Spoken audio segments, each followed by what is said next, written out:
Now this has got to be one of the most interesting devices I have ever reviewed on this channel, the Nuraphones, noise cancelling headphones retailing for $400. Even now, I cannot decide for the life of me if these are actually headphones or earbuds, because they've got earbuds inside the ear cups that delivers audio straight into your ear canal. It's even got noise isolating ear tips, and the drivers inside the ear cups are supposed to deliver only bass. So how does it all tie in? And instead of the usual synthetic or genuine leather cushions, these have got some rubber ear pads for both the ear cups and the headband. So at least this is gonna be a very interesting experience. But first, let's talk about some of the Nuraphones specs. The Nuraphones support Bluetooth 4.0, which is not very impressive because by now Bluetooth 4.0 is more or less considered to be legacy Bluetooth. But in terms of the kind of audio codecs they support, they can easily measure up to some of the best headphones in the industry. For example, the Sony WH-1000XM3, because the Nuraphones support aptX HD. In terms of battery life, these have up to 20 hours of battery with noise cancelling and with all the features involved, much like the Bose QC35. And to extend its battery life, they've got sensors in the ear cups, so they only switch on and off when you put the headphones on and take the headphones off respectively. There are no physical buttons here, only tap controls on these little knobs on both sides of the ear cups. These are customizable, so you can get them to do music playback controls, volume controls, ambient sound pass-through. It's also got an app, which at this price point, I will totally expect. The app allows you to perform various settings, such as customizing what you want the touch pads on the ear cups to do, what kind of controls you want, and also to update the headphones firmware over the air. The app also helps you to create a unique sound profile so that the headphones will sound its best to you. And this effectively replaces a graphic equalizer, so no, in the app you will not get a graphic equalizer. What you will get is a little dial at the bottom of the screen called the immersion dial. It's supposed to let you control how much immersion you want to squeeze out of these headphones, but actually, as far as I can tell, it's just bass control. Yeah, I know, why call it immersion? Why not just call it bass control, right? It's all marketing, I guess. And finally, these are noise cancelling. So today, I'm gonna do several tests. There will be a voice microphone test, noise cancelling test, and sound quality test. And I'm gonna use the Sony WH-1000XM3 as the benchmark. Okay, first, the sound quality test. I'm gonna pair these to my phone and we're gonna create a unique sound profile from me, alright? So I'm pretty excited. I don't know what to expect. Is this gonna be good? Okay, the setting up took a while because the app told me that I wasn't getting a good enough seal with the ear tips, so I changed the ear tips and now it's much better. I've even created my own sound profile, so it looks like we're good to go. Let's play some music.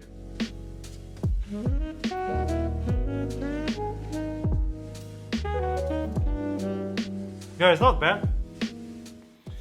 Does not sound bad at all. Clean bass, dripping, oozing with all that juicy bassy goodness. The dial though, the immersion dial that I was talking about earlier, I realized that if you turn it all the way up, the headphones sound terrible, very muffled, and the bass drivers in the over-ear ear cups, they distort. So don't even go like near maximum. Always keep the dial at 50% or lower than that. So I was enjoying my music at that bass level, and I would recommend that you do the same. But if there's one way that I can describe its sound signature, it is warm and mellow. Warmer and mellower than many wireless headphones in the market. especially the Sony XM3s. So if you prefer a sound signature that can be described as sparkling or sizzling, then these will not meet that bill. But if you want something that sounds mellow, that sounds laid back, relaxed, non-fatiguing, then these would definitely meet that criteria. Its sound staging is pretty okay, but it's not going to be as defined as what you can get from the Sony XM3s or the Sennheiser Momentum 3 headphones. But I should say, these sound pretty good, and it really sounded like headphones. I was kind of skeptical at first because I thought they would sound like earbuds because of this in-ear design thing, but I was wrong. They do actually sound and feel like headphones in terms of sound staging and bass performance. So what does this design actually achieve then? Well, it's supposed to give you better noise isolation, because with these ear tips combined with these around the ear cups, you're supposed to get enhanced passive noise isolation, and on top of that, the active noise cancellation will, in theory, give you a more complete noise cancelling experience than what you can get from rival headphones. So this is a very nice segue into our noise cancelling test. As usual, I'm gonna put on some really loud cafe background noise, and then we're gonna see if the Nuraphones can match or outperform the Sony XM3 headphones in terms of noise cancelling performance.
So from this test, we can see that its passive noise isolation is decent. Its noise cancelling does work.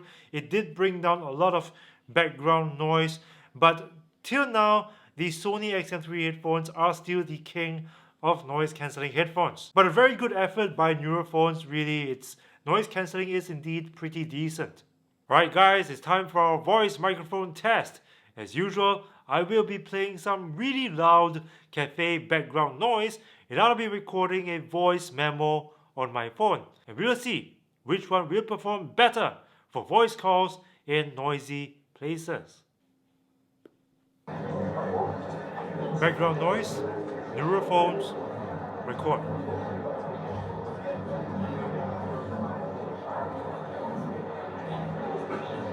The quick brown fox jumps over the lazy dog.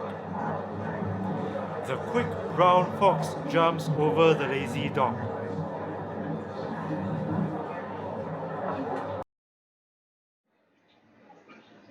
The quick brown fox jumps over the lazy dog. The quick brown fox jumps over the lazy dog. The quick brown fox jumps over the lazy dog. The quick brown fox jumps over the lazy dog. The quick brown fox jumps over the lazy dog. The quick brown fox jumps over the lazy dog. So when looking at voice microphone quality, which is very important for phone calls, I think the Nuraphones and the XM3s are quite comparable. However, my voice through the XM3s sounded louder, yes, but also a little more muffled, I think. But guys, let me know in the comments section which of these headphones do you think have better voice microphone quality. Now I gotta say that overall this is a very interesting concept because till now, as far as I know, nobody has really attempted to combine the benefits of in-ear bud headphones and over-the-ear cans and made it into a single working product. And it feels like a complete product that works.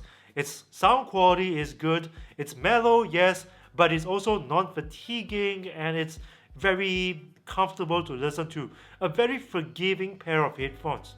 Its voice microphone quality is very good too. Its active noise cancellation is pretty good, and it's got a nice range of features.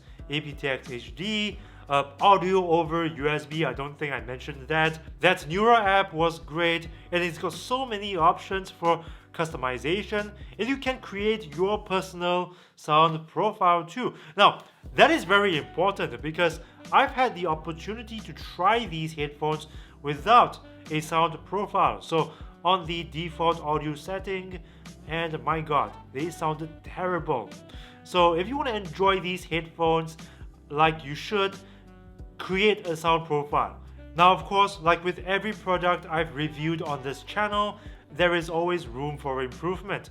The Nuraphones are no exception. So these are some of the things that I would like to see in a future version of the Nuraphones. My only gripe with its physical construction design is that they don't fold inwards like the Sennheiser Momentum 3s, nor do they fold flat like the Sonys. So if you ever need to put them in your luggage, store them away, they are not going to be as compact as those other models. And if you put them in the case, things are going to get a little more complicated because the case is huge. It's almost as big as my head. Is it possible? Can we make the headband fold? Yes, this single piece design is gonna be more durable than a design with hinges, right? But I would like these headphones to be a little more portable, add hinges here and here so that they can fold inwards, and if possible, make it also fold flat, because that always results in a smaller, flatter form factor, easier to carry around in your luggage should you need to travel.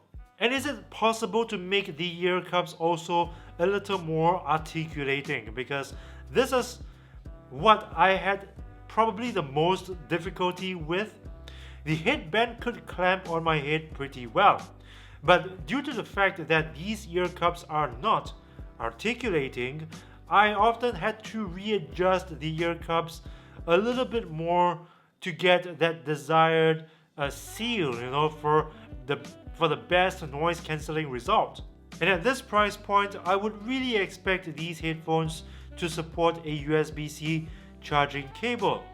Why? Because a USB-C cable is reversible, it is more durable, and it opens up the possibility of having fast charging in these headphones. Now, the very last complaint I have about these headphones is its touch control scheme. Having the touchpads here make a lot of sense, but having them as the only possible way to control the headphones is a little self-limiting. Let me explain. You have a very small surface area to work with, so there's no way you can add in a swipe control. You only can do variations of a tap control, much like in-the-ear earbuds. But this type of control scheme is actually more suitable for in-the-ear earbuds than headphones, because with earbuds you don't really have a choice because of space constraint. You either have tap or you have multiple buttons on the earbuds, which is not very ideal because these buttons tend to be really small, like on the Jabra Elite 65T. But if you've got so much more real estate on headphones, why not add dedicated buttons that accomplish certain things, like a dedicated button for ambient sound pass-through perhaps, or a dedicated button for music controls and phone call controls, and then use the touchpads for things like volume. That would have made a lot more sense, rather than trying to keep these headphones looking as clean and neat as possible. So those are some of the things that I want to see in a future version of these Nuraphones. But like I said at the very beginning of this video, this is a very interesting concept, and after trying them, after putting them through the tests, I like these headphones, I really do. And I encourage everybody to go down to your nearest electronics store and at least give them a try, because you never know when these might suit you better than other noise cancelling headphones like the Sonys or the Sennheisers. And if it doesn't, well, at least you've tried something really unique and you can tell your friends about. So that's it for today. Thank you guys for watching another episode, and I hope you enjoyed this video. And if you did, would you kindly do the honor of punching that like button with a vengeance and sharing this video with a friend, subscribe to this channel if you haven't already, and remember to ring the bell to join my notification squad, because I upload new videos every single week, and this is the only way YouTube will notify you. So ring that bell with everything you got, and I'll see you again, bros, in the next one. If you're a humble person like me, this shirt is a great way to show your friends how humble you really are. And whenever you look in the mirror, to admire yourself of course, it will also help to remind you to always be humble. So guys, this is a pretty fun shirt to wear. You can check it out in the link below. It's available in t-shirt, tank top and hoodie. Your purchase helps keep this channel going, and I appreciate your support, bros.